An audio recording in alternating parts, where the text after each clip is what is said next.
hata wazazi wanauliza kwani dada.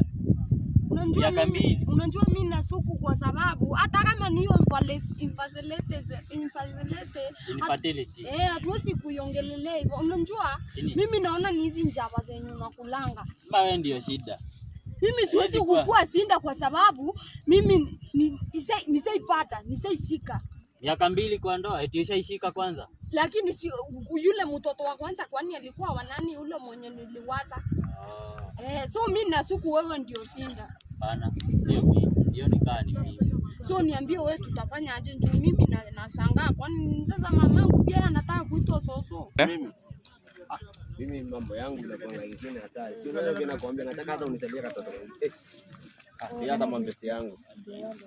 Buda ni aje? Pale ulifanikiwa. Sasa mama kwa nini umekasirika? Lakini si kama poa. Mbona umekasirika? Nini unawaza nini? Sikufanikiwa bro. Ndio hata tunaongelelea hiyo mama. Bado hujapata mtoto? Acha kushout. Buda, niko na ndawa. Na nani hapo na lakini mimi najua shida iko. Nikaa na siku. Unaona nikiwa mdogo, nishaigongwa na mpira nilikuwa goalkeeper.